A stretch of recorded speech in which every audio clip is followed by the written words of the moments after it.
वृंदावन में बिहारी जी के एक अनन्य भक्त हुए हरिपाल जी, जो भगवान का दिन रात भजन करते थे।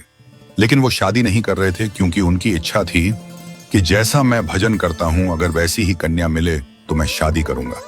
उनके किसी रिश्तेदार ने आकर के बताया कि तेरे लायक कन्या मिल गई, लेकिन उस कन्या ने शर्त रखी है, मैं उसी से शादी करूंगी जो रोज 1000 संतों को प्रसाद पवा सके।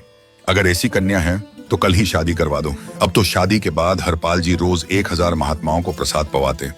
कभी कभी 1000 की जगह 1200 महात्मा भी भोजन के लिए आ जाते।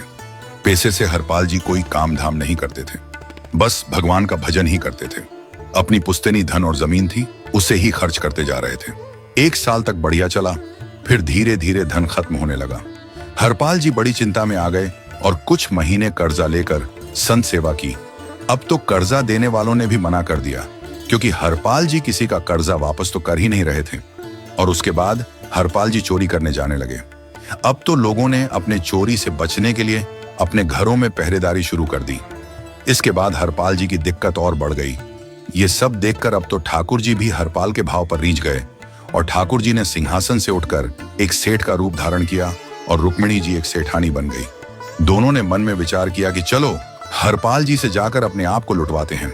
हरपाल जी एक मार्ग पर बैठे हुए थे और सोच रहे थे कि कोई धनवान यहां से निकलेगा तो उसको लूट लूंगा और लूट के भाग जाऊंगा, फिर सारा धन संत सेवा में लगा दूंगा।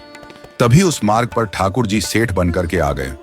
हरपाल जी ने जैसे ही सेठ को देखा, हरपाल जी बोले, अगर यह दोनों लूट लिए जाए तो 10 साल चोरी नहीं करनी पड़ेगी। हरपाल जी के बगल में जैसे ही ठाकुर जी पहुंचे तो ठाकुर जी हरपाल जी से पूछते हैं कि भैया, इस गांव में एक हरपाल नाम का डकैत रहता है जो सारा सामान लूटकर संत सेवा में लगता है। हरपाल ने कहा, आप सही कह रहे हो, वो डकैत आपका सारा सामान लूट लेगा। आप मेरे साथ चलो, मैं आपको दूसरे रास्ते से होते हुए शहर की ओर निकाल दूंगा। अब तो सेठ और सेठानी जी हरपाल के साथ चल दिए।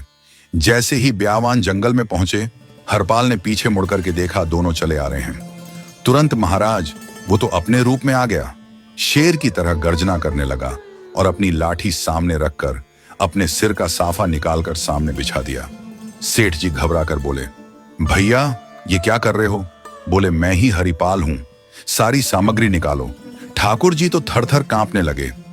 सेठ सेठानी जी ने अपना सारा सोना उतार करके रख दिया। इतने में भगवान की कन्नी उंगली में एक अंगूठी थी। हरपाल बोला, ये कहां बचा के ले जा रहे हो? सेठ जी बोले, ये तो बहुत बचपन की अंगूठी है और ये आज तक निकली नहीं है और ये निकल ही नहीं पाएगी। हरपाल जी ने उंगली पकड़ी और बोले, इसको काट देता हूं। और महाराज जैसे ही उंगली पकड़कर काटने को हाथ आगे बढ़ाया, इतने में द्वारिकाधीश भगवान प्रकट हो गए और ठाकुर जी ने हरपाल को अपने गले से लगा लिया। हरपाल जी घुटने के बल बैठकर रोने लगे और अपना सर पटकने लगे। बोले, नाथ, मैंने अपने नाथ को लूटा। आज मैं अपने स्वामी के साथ डकैती कर रहा था। मैं अपने स्वामी की उंगली काटने पर मजबूर हो गया था। इसका मतलब तो मैं पापी हूं, आपके रूप को नहीं पहचान पाया। ठाकुर जी बोले, हम ये सारा धन आभूषण लेकर इसीलिए आए थे ताकि तुमको अब कभी किसी से मांगना ना पड़े और चोरी ना करनी पड़े। इतना कहकर भगवान अंतर्ध्यान हो गए।